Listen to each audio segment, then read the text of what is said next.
Mancaatii bosona uumamaa fi kadhiibbaa humnaa namaatiin irraa gahaa tureen mancaa fi godaanaa kan ture arbaa baabilee fi gadamsa baaleetiif kunuunsi addaa godhamuudhaaf hojjetamaa jiraachuu abbaan taayitaa bosonaa fi bineensa bosonaa Itoophiyaa beeksisee jira. Naannoo Tigraay magaalaa Maqaleetti hidhattoonni TPLF duraan hidhannoo hiikkatan guyyaa irraa hiriira bahaa oolutu dhaga'ame. Balaawwan Itoophiyaa keessatti mudateen kirkira lafaatii lubbuun 10 yoo darbu kirkira lafaa uumameen immoo namoonni 43 walqee isaanii irraa buqqa'uun dhagahamee jira.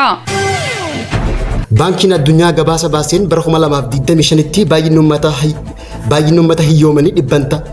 Baankiin addunyaa gabaasa baaseen bara 2025tti baay'inni uummata Itoophiyaa kanneen hiyyoomanii dhibbanta 43tti ol ka'uu gabaasetti jira. Alaabaan Itoophiyaa fi kaartaan biyyattii jijjiiramuu akka malu hayyoonni dubbachaa jiru. Waa'ee bishaan laga Abbayyaa ilaalchisee ololli Masriin oofaa jirtu fudhatama kan hin qabne ta'uu Ministeerri Bishaanii fi Enerjii Itoophiyaa Injiinar Haftaamuu Ittafaadhaa ibsa guyyaa irraa baaseen akeekkachiisetti jira. Daawwattootaa fi hordoftoota Hegeree Miidiyaa nageenyi keenya bakkuma jirtanitti isin dhaqqabu isiniin jenna. Guyyaan har'aa onkololeessa 13 barri 2025 kanneen asii olitti dhageessan hangafoota oduu teenya har'aatii amma bal'ina oduu isinitti himna. Chaanaalli Hegeree Miidiyaadha namoota baay'ee bira akka dhaqqabuuf laayik, sabskiraayib, sheer gochuu hin dagatinaa isiniin jecha bal'inni oduu teenya har'aa akka itti aanutti dhiyaata. Dahoo arbaa baabilee dahoo bineensota bosonaa arbaa eegumsaa fi kunuunsi mootummaadhaan hundeeffamee godhamaa jiraachuu kan dhagahame yoo ta'u bu'uurumaa kanaan dahoo arbaa baabilee yookaan iddoo argama arboota hedduu ta'uu isaa kan beekamu yoo ta'u kana dura dhiibbaawwan uumamaa fi namtolcheen irraa gahaa dhufanii lakkoofsi arbootaa naannawaa sanitti argamanii xiqqaachaa dhufanii jiru. Yeroo ammaa kana xiqqaachaa dhufuu lakkoofsota arbaa achi keessatti argamanii fi akkuma waliigalaatti dhaabbilee hedduu keessatti xiqqaachaa dhufuu qabeenyota uumamaa fi bineensota bosonaa hordofee kunuunsi addaa godhamuu fi eegaluu dhagahamee jira. Lakkoofsa waggaa darbee gaggeeffameen arbii 200 dahoo sana keessa kan jiraatan ta'uu kan mirkanaa'e ta'uu itti gaafatamaan dahoo arbaa baabilee baankii budamoo kan dubbatan yoo ta'u arbaa malee gadamsii gammoojjii kanneen biroo dabalatee dahoo sana keessatti argaman kan himan yoo ta'u bineensonni bosonaa gosaan 30 ta'an kan birootis akka achi keessatti argaman eeranii jiru. Akkasumas allaattiiwwan 225 olii fi biqiloonni gosa 238 achi keessatti argamu kan himame yoo ta'u dahoon kun bal'inni isaa kiiloomeetira iskuweerii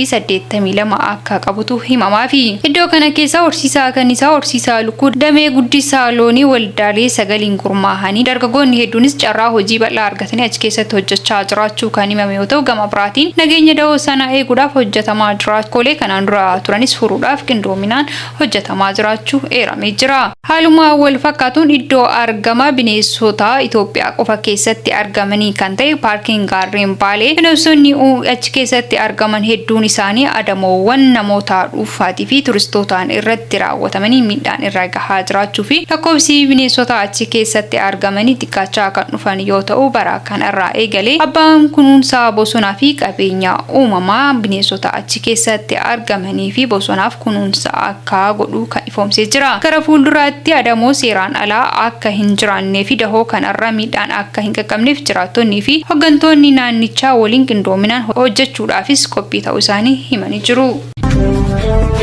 Hidhattoonni TPLF duraanii kanneen meeshaa waraanaa hiikkachuun uummatatti dabalaman baatii jahaaf mindaan addaan cituu hordofanii guyyaa irraa magaalaa Maqalee bakka awwaalcha hidhattoota lola kaabaa waggaa 3 duratti wareegaman awwaalamanitti hiriira bahuudhaan dhaadannoo isaanii dhageessisaa ooluutu dhaga'ame. Wallabdee mootummaa Itiyoophiyaatii fi TPLF gidduutti uumamteen waggaa 2 dura humnoonni waraanaa TPLF kanneen waliigaltee Piriitooriyaa booda hidhannoo hiikkatan mindaan of hin kafalamne jechuudhaan guyyaa irraa onkololeessa 13 bara 2025 magaalaa Maqaleetti hiriira bahaa ooluun hidhattoonni buleeyyiin TPLF kunneen guyyaa irraa hiriira ba'an kunneen odoo nuti hiikkannee nageenyi hin bu'u meeshaa nu hiikkachiisuun uummata hidhachiisaa jira jechuudhaanis hiriira bahuudhaan dhaadannoo isaanii dhageessisan. Hidhattoonni dhaaba jala jiran 1000 lakkaa'aman mindaa kafalamuu dhabuu fi adeemsi hidhannoo hiikkachuu haaromsi hawaasatti ida'amuu addaan cituu isaaniitiin mormii isaanii dhageessisan. Hidhattoonni duraanii mindaan keenya ji'a ja'aaf hin kafalamne ja'an kunneen guyyaa irraa adda babaayii magaalaa Maqalee bakka awwaalcha wareegamtootaatti hiriira bahuudhaan dhaadannoo isaanii dhageessisaa oolu ta'uyyuu maddi keenya naannoo Tigraay ibseeti jira. Mormitoonni kunneen dhaadannoowwan akka mindaan keenya nuuf haa kafilamu, wareegama kafalleef gatii haa argannu kaja'uu fi adeemsa hidhannoo hiikkachuu fi hawaasatti da'amuu maaliif addaan cite kaja'u akka ta'es ibsameeti jira. Taateen kun faallaa miidiyaaleen mootummaa Tigraay aangoo fi injifannoo hooggantoonni wayyaanee agarsiisan jarmaynu kun qabsaa'ota ifii biratti amantaa guddaa dhabaa jiraachuu fi rakkoo keessoo isaanii mudachaa jiru ifatti mul'isa jechuudhaan xiinxaltoonni siyaasaa Tigraay tokko tokko qeeqaa jiraachuun himameeti jira. Haa ta'uutii malee dhugaan jiru garuu hidhattoonni buleeyyiin meeshaa waraana hiikkatan kunneen mindaan irraan addaan cituudhaan waan nyaatan dhabanii jiraachuuf rakkachaa jiraachuunis ibsameeti jira. Naannoo sanitti yeroo ammaan tanaa wallabdii olaanaan kan jiru hoggaa ta'u dhimma kanarratti bulchiinsi yeroo naannoo Tigraayis ta'e hooggantoonni olaanoon TPLF fi deebii kan hin kennin ta'uu isaati. Guyyoota darban keessatti Itoophiyaa keessatti balaawwan uumamaa fi balaawwan namtolchee hedduu mudatanii namoota hedduu gaaga'amiinsi kan mudate yoo ta'u, haaluma kanaan naannoo Affaar keessatti balaa kirkira lafaa mudatee lubbuun nama tokko yoo darbu manneen jiraattota 43,000 olii tajaajilaan ala ta'uudhaan namoonni hedduun qe'ee isaaniirraa buqqa'uun dhagahamee jira. Naannoo Affaar godina kaaba aanaa Baaharileetti balaa kirkira lafaa mudatee namaa fi qabeenyarra miidhaan guddaan kan qaqqabe yoo ta'u, bulchaan aanichaa obbo Alii Hussein sababa kirkira lafaa mudateen ijoolleen gannaa 12 lubbuun darbuu himuun namoonni 6 immoo miidhaan cimaan akka irraa qaqqabee jiru himanii jiru. Aanicha keessatti gandoota Burree fi Aswaa jedhamutti manneen hedduun jijjiguu kan eerame yoo ta'u, manneen kunniin lakkoofsaan gara mana 43,456 fi 56tti guutumatti jiguun lammiileen hedduun iddoo jireenyaa dhabuudhaan daandii irraa fi iddoolee garaagaraatti dahoo dhabanii rakkachaa jiraachuu isaanii himanii jiru. Deeggarsi taasifamuudhaafis hojiiwwan haal dureen garaagaraa taasifamaa jiraachuu naannicha keessatti kan eerame yoo ta'u, balaa konkolaataa naannoo Amaaraa godina addaa saba Oromoo magaalaa Caffee Roobatti balaa tiraafikaa mudatee lubbuun namoota 10 darbuun isaa dhagahamee jira. Balichi konkolaataa deddeebisaa uummataa namoota 60 fe'ee deemaa ture. Riqicha Jaarraa jedhamuudhaan bakka waamamutti konkolaataan fe'umsaa walitti bu'uudhaan balaan kun uumamuu isaa namoonni naannawa san turan dubbatanii jiru. Hanga ammaatti lubbuun namoota 10 balaa uumame kanaan darbuu kantiibaan magaalichaa Sa'id Muhammad kan dubbatan yoo ta'u, namoonni hedduun miidhaan qaamaa cimaa fi salphaan irraa gahee kan jiruu fi lakkoofsi namoota du'uu danda'anis akka dabaluu malu himamee jira. Bara 2025tti hangeeyyummaa Itoophiyaa kan baroota dabraniitii wal bira qabamee hoggaa ilaalamu sadarkaa olaanaarra jiraachuu fi bara 2016 keessa hangeeyyummaa dhibbantaadhaan 33 turee fi bara ammoo bara 2025 keessa Itoophiyaan dhibbantaa 43 akka ol ka'e baankiin addunyaa madaallii onkololeessa 13 bara 2025 guyyaa irraa baaseen beeksiseeti jira. Lammiileen Itoophiyaa jiddu galeessaan dhibbantaa 43 kanneen guyyaatti galii doolaara Ameerikaa 3 fi isaa gad argachuun hiyyummaa keessa akka jiran gabaasni kun mul'iseeti jira. Madaalliin baankii addunyaa mata duree Poverty and Equity in Ethiopia jedhuun ifoomsee rakkoolee keessoo alaan mudatan kanneen akka waraana Tigraay, hongee hamaa, saffisni guddina diinagdee, GDP irrachuu, qaala'insa jireenyaa hammaachuu fi weerarri COVID-19 fooyyeensi Itoophiyaan waggoota 20 dabraniif hiyyummaa ol kaase bara nammootti cimuudhaan dhibbantaa olaanarra jiraachuu agarsiiseeti jira. Sababa rakkoolee kanneeniitiin hammi hiyyoomuu bara 2016 dhibbantaa 33 fi bara 2023 ammoo gara dhibbantaa 39tti ol ka'uudhaan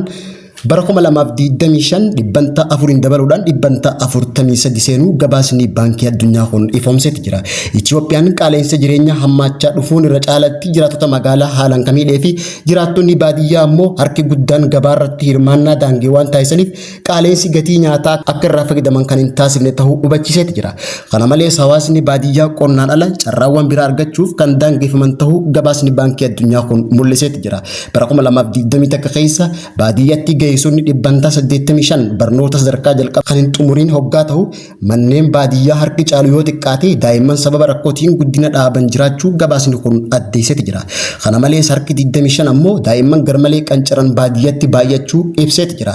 Namoonni galii dhibbantaa 20 ol ta'an tajaajila qulqullinaa fi elektiriikii warra argatan hoggaa ta'u warreen harka qalleeyyii gabaa fi tajaajiloota hawaasaa irraa hangi kun fayyadamaa jiran akka hin fayyadamne baankiin addunyaa ifoomseeti jira. Kutaawwan hawaasaa harka qalleeyyiin kun rakkoolee jijjiiramni qilleensaa baramaa uumuu fi hanqina nyaataanis miidhamaa ta'uu ibsuudhaan kana dura immoo madaallii waloo baankii addunyaatii fi International Monetary Fund baasaniin haalli dinagdee Itoophiyaa irratti akeekkachiisa cimaa kennuun ni yaadatama. Gabaasni torban lama dura baankiin addunyaatii fi International Monetary Fund waliin baasaniin Itoophiyaan sababa hiyyummaatiin liqii irra jiru galchuu dadhabuun liqii biraa akka argachuu hin dandeenye daangessuudhaan liqii irra jiruufis Itoophiyaan yaaddaa jiraachuu gabaasuun keenyaas ni yaadatama.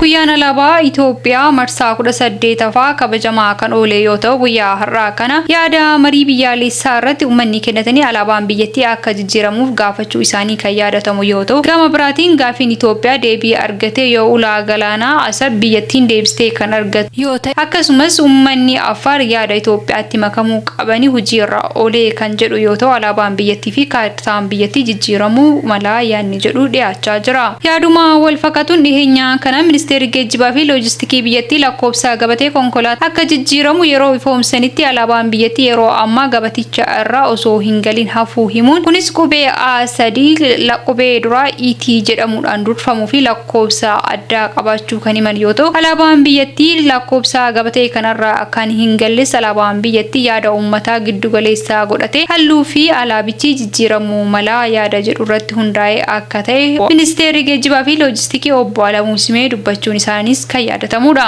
Akka odeeffannoon dhiheenyaan kana bahe ifoomseetti biyyattii keessa geejjibni biiliyoona 1.6 ol jiraachuu kan himame yoo ta'u abbootiin qabeenyaa fi dhaabbileen kamiyyuu lakkoofsa gabatee akkaataa barbaadaniin kafaltii dhuunfaa isaaniitiin hojjechiifachuu kan danda'anis ta'uu kan ifoome yoo ta'u guyyaan alaabaa Itoophiyaa guyyaa har'aa sirnoota garaagaraan kabajamaa kan oolee fi alaabaan biyyattii kanaan dura sirnoota waliin jijjiiramaa kan ture yoo ta'u haa ta'u malee alaabaan haa jijjiiramu jedhamu malee halluun alaabaa kanuma duraa magariisa keelloo fi diimaa ta'eetiin asxaan gidduu yookaan mallattoon gidduutti argamu sirnoota waliin jijjiiramaa kan dhufan yoo ta'u yaada marii biyyaalessaatiif hawaasa irraa bara kana keessa walitti qabamaa tureen hawaasni iddoolee garaagaraa irraa alaabaan biyyattii akka jijjiiramuuf gaafatanii kan turan yoo ta'u dhiheenya kana Ministeerri geejjibaa fi loojistikii obbo Alamuu Simeenis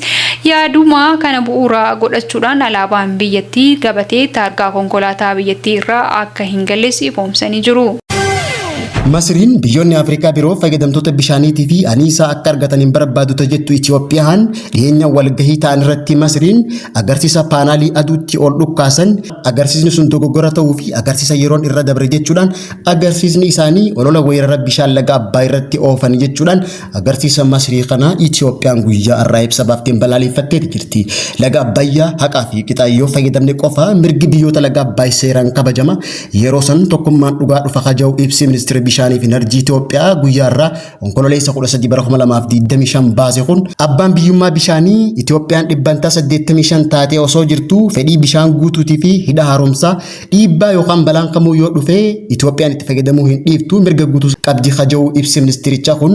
ibsa kana keessatti himannaan Masriin oofaa jirtus waliigaltee bara mootummoota koloneeffattoota irratti kan hundaa'e ta'uu ibseeti jira. Himannaa fi ololli Masrii kun fudhatama kan hin qabne ta'uu ministeerri enerjii fi anniisaa Itoophiyaa injiinar Habtaamu Ittafaa ibseeti jira. Inumaatu waliigalteen jaamu sunuu bu'uura tumsa bishaan Naayil sanada tumsaa qofa akka ta'es ministeerichi ibseeti jira. Tokkummaa biyyoota yaalaga Naayil yeroo ibsu Itoophiyaa fi Suudaan bulchiinsa hidha haaromsaa irratti qindoomina bu'aa qabeessa kan qaban yoo ta'u obbolummaa isaanii gara misooma walootti kan jijjiiran ta'uu ministeerichi beeksiseeti jira. Daandii nagaa Itoophiyaan yeroo hunda hariiroo dippiloomaasiitii fi michooma filattee dubbii waraanaa hin barbaachifne irratti bobbaatee hin beektu jechuudhaan biyyoota bishaan Naayil hundaaf dhimma misoomaa fi jiraachuu walqixa akka qaban dhaameeti jira.